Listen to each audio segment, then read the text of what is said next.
ಹೆಸರು ಬರ್ತಿಲ್ಲ ಅಂದರೆ ನಿಮ್ಮ ಅಂಡರ್ಲೈನ್ಡ್ ಫೀಲಿಂಗ್ಸು ಅವ್ರಿಗೆ ಅರ್ಥ ಆಗಲ್ವಲ್ಲ. ಸೊ ಬೇಕಾದರೆ ಹಾರ್ಟಲ್ಲಿ ನಿಮ್ಮ ಹೆಸರು ಬರಿಲ್ಲ. ಸರಿ ಮೇಡಮ್. ಹಾಂ,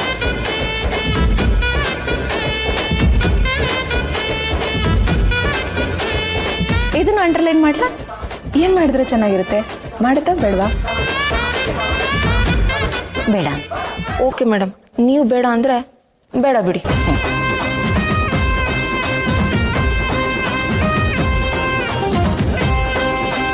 ಸರಿಯಾಗಿದೆ ಅಂತ ಚೆಕ್ ಮಾಡ್ತೀರಾ? ಮ್ಯಾಮ್, ನೀವು ಬರ್ದಿದ್ದೀರಾ ಅಂದಮೇಲೆ ಎಲ್ಲ ಸರಿಯಾಗಿ ಇರುತ್ತೆ. Thank you.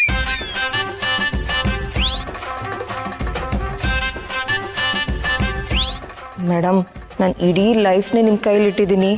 ನೀವು ಸ್ವಲ್ಪ ಹೇಳಿ, ನಿಮ್ಮ ಕಡೆಯಿಂದನೂ ರೆಕಮೆಂಡೇಶನ್ ಮಾಡಿ ಪ್ಲೀಸ್.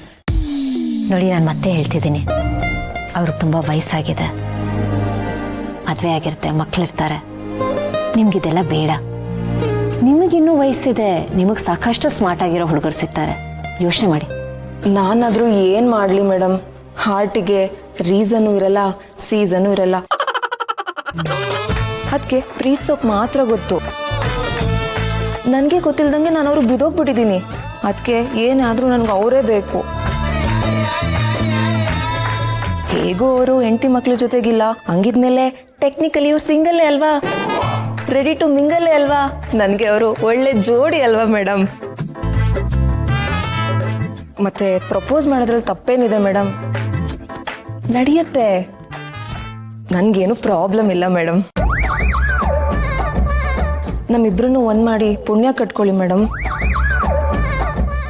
ಇದೊಂದು ಕೆಲಸ ಮಾಡ್ಕೊಡಿ, ನಾನು ಲೈಫ್ ಲಾಂಗ್ ನಿಮ್ಗೆ ಗ್ರೇಟ್ಫುಲ್ ಆಗಿರ್ತೀನಿ. ನಿಮ್ಮ ಫೋಟೋನ ನಮ್ಮ ಮನೇಲಿ ಪೂಜೆ ಮಾಡ್ತೀನಿ madam. Please madam, please madam. Please, ಅದೆಲ್ಲ ಏನು ಬೇಕಿಲ್ಲ. ನೀವು ಹೇಳಿದ ಹಾಗೆ ನಾನು ಈ ಲೆಟರ್ ನೋಡ್ಕೊಡ್ತೀನಿ. ಬಟ್ ಅವ್ರ ಕಡೆಯಿಂದ ಏನಾದರೂ ನೆಗೆಟಿವ್ ರೆಸ್ಪಾನ್ಸ್ ಬಂದರೆ ಆಗೇನು ಮಾಡ್ತೀರಾ?